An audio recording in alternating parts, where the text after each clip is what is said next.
Kelechi Nduka was born under a lucky star, destined for greatness according to the village wise one. From a young age, he displayed an unmatched strength in hunting and warfare, earning the admiration of his peers and the respect of his elders. But despite his many virtues, there was a shadow that hung over him, a curse that threatened to reveal his destiny. It began on a moonlit night when the village was gripped by a terrible famine. Crops did not produce yields in the fields, and livestock died from disease. Desperate for relief, the villagers turned to the oracle for guidance. In a trance-like state, the oracle spoke of a sacrifice that must be made to appease the gods, a young man of noble birth, chosen by the spirits themselves. Kelechi Nduka was the chosen one. He knew that to defy the will of the gods was to invite disaster upon his village.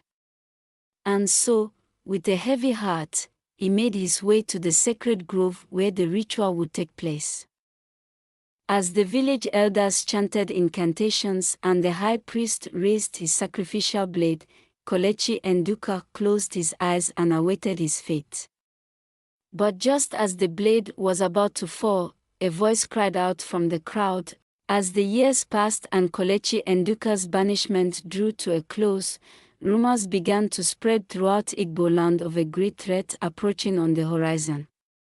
A powerful warlord had risen to power in the north, his army sweeping across the land like a tidal wave, leaving destruction in their wake. As news of the warlord's advance reached the village, panic spread like wildfire among the people living there. They knew that they stood no chance against such a powerful enemy and that their only hope lay in finding a champion who could lead them to victory, and so, with hearts heavy with shame and regret, the elders of Umuaku sent word to Kelechi Nduka, begging him to return and save them from destruction. Kelechi Nduka paused. The wounds of the past were still fresh in his mind, and he feared that his presence would only bring further unrest to his village.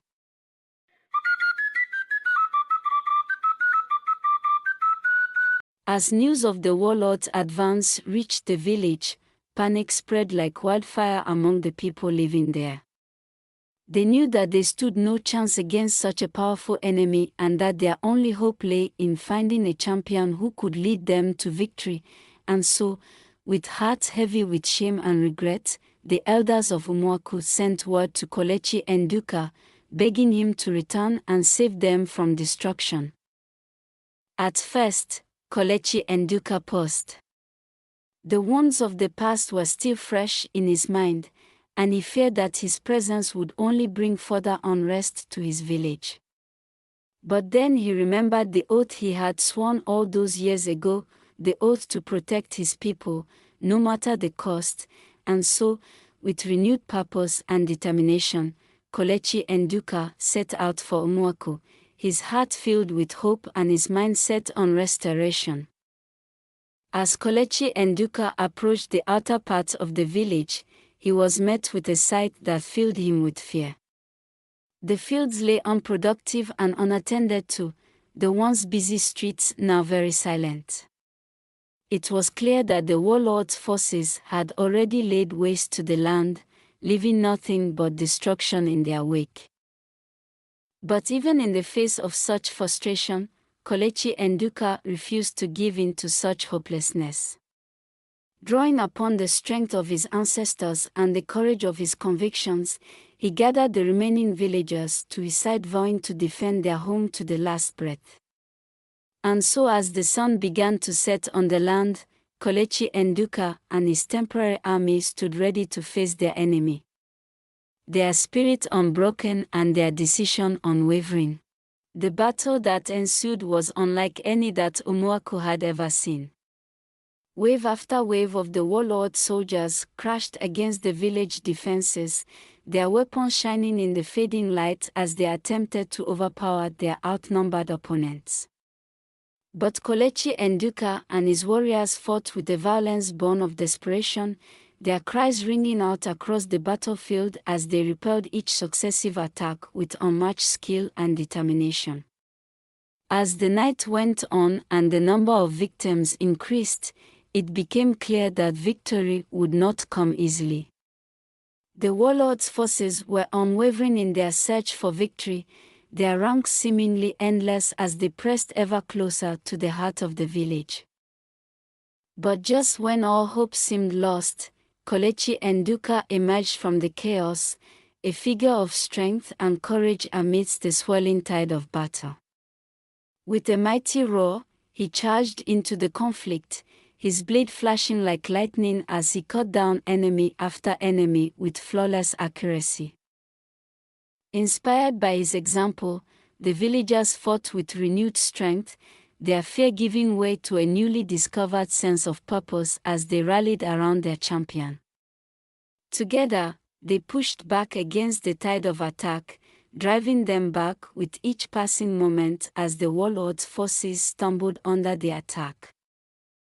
And then, in a moment of triumph that seemed to defy belief, Kelechi Nduka stood victorious atop the blood-soaked battlefield, his enemies defeated and his village saved from certain calamity. The warlord, defeated and broken, fled into the night, leaving behind him a legacy of terror and despair. In the aftermath of the battle, Umuaku lay in ruins, its streets covered with the bodies of the fallen and its buildings reduced to rubble.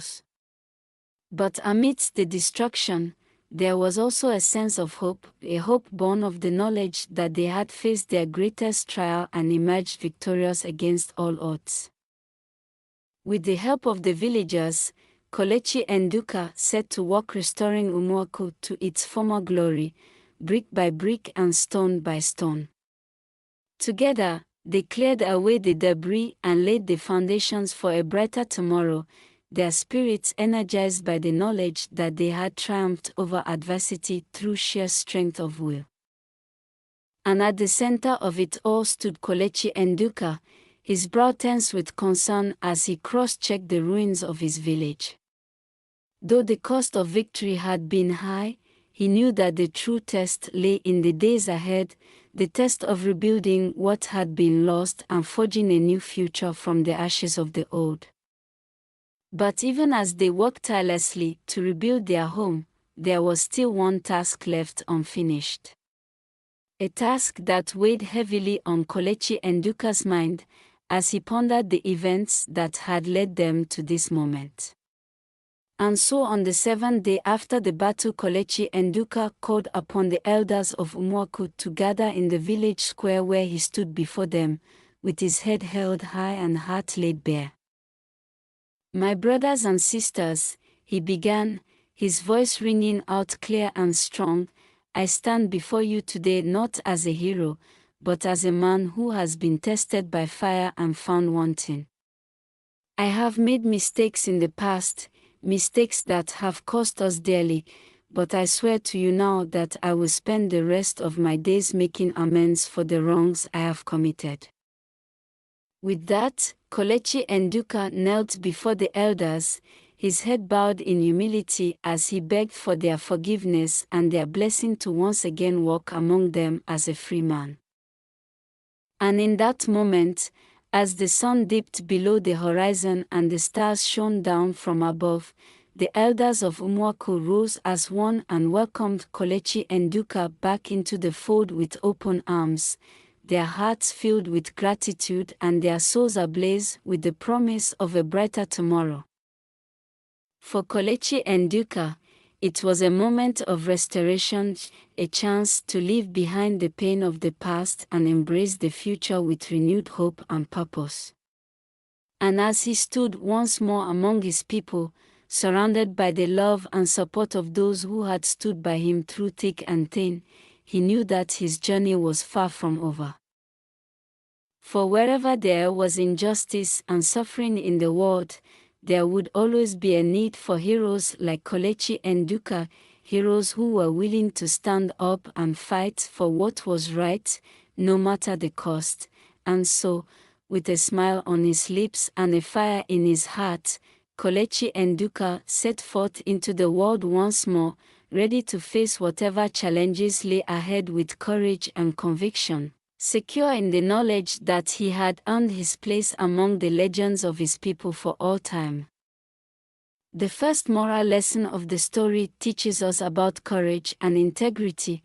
Kelechi Nduka's bravery in facing injustice and his unwavering integrity in upholding truth teaches us the importance of standing firm in our beliefs, even in the face of adversity. The second moral lesson of the story talks about forgiveness and restoration. The story illustrates the power of forgiveness and redemption, showing how humility and courage can mend even the deepest wounds, paving the way for healing and a brighter future.